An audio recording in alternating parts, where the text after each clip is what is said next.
In a world where power dynamics often go unchecked, justice sometimes takes unexpected turns. Picture this. A routine traffic stop spirals into an unnecessary arrest, with two officers using their authority to target a man based on nothing more than the color of his skin. They think they've won, smug in their actions as they haul him off in handcuffs.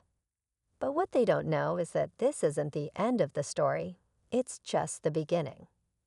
Fast forward a few months, and the same officers walk into a courtroom, confident they'll skate by as usual. Then the moment of truth arrives. Sitting high on the bench, wearing the robe of justice, is the very man they unjustly arrested. Their faces freeze as the reality sinks in. What happens next will shake their perception of accountability and power. Stay tuned. This story is just getting started. The courtroom falls silent as the officers exchange uneasy glances. Just weeks ago, they were the ones in control, barking orders and making arrests. Now the tables have turned, and the man they humiliated sits in judgment, holding their fates in his hands. His calm demeanor doesn't betray the weight of the moment, but his sharp eyes scan the room, taking everything in. To the people watching, he's just a judge doing his job. But behind the bench is a man with a story, one of hard work, perseverance, and the quiet resilience that led him to this moment.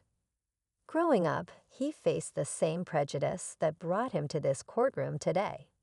Yet he climbed every hurdle, fueled by a desire to make the system fairer for everyone.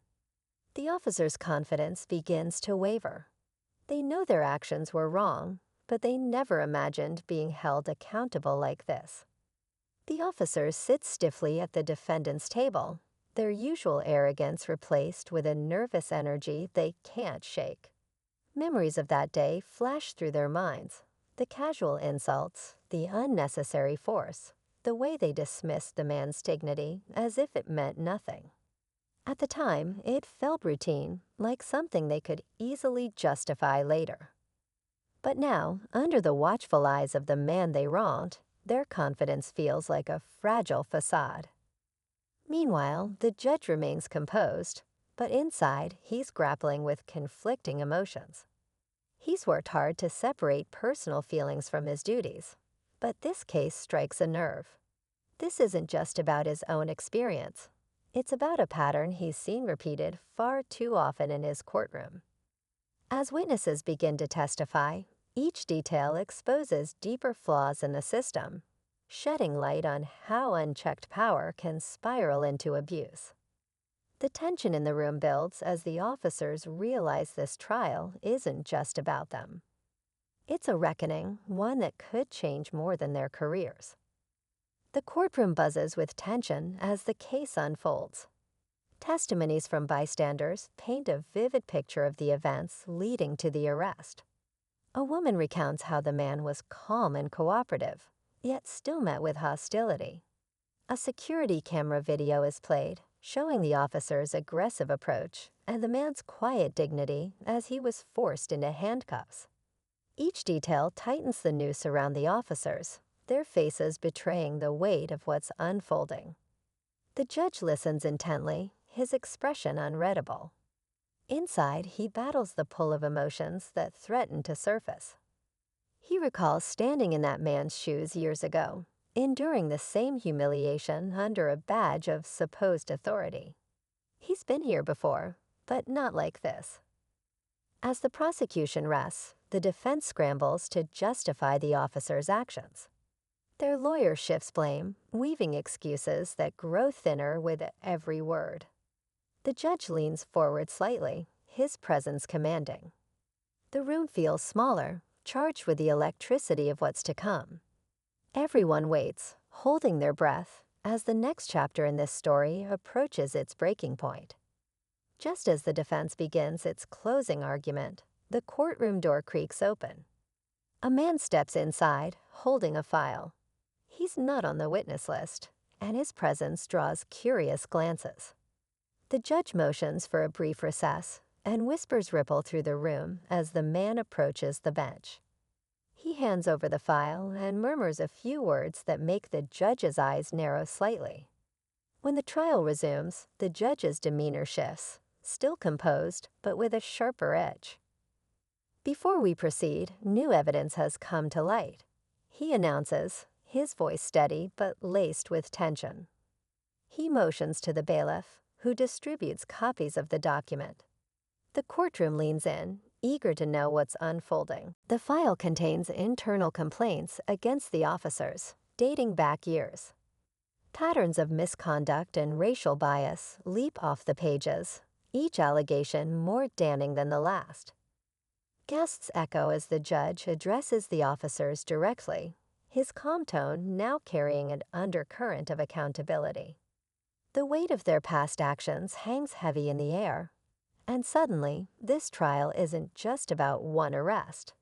It's about years of abuse coming to light. The officers sit frozen, their lawyer fumbling for words.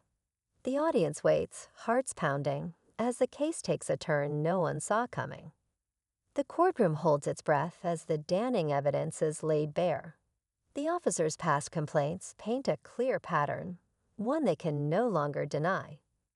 Their lawyer tries to pivot, claiming the allegations were unsubstantiated and irrelevant, but the judge stops him mid-sentence. "This is a court of accountability," he says firmly, "not a place where the truth can be buried under excuses." As the tension peaks, the judge delivers his verdict. The officers are found guilty of misconduct and abuse of power, a decision that sends ripples of relief and validation through the courtroom. But just as everyone thinks the story has reached its conclusion, the judge delivers one final twist.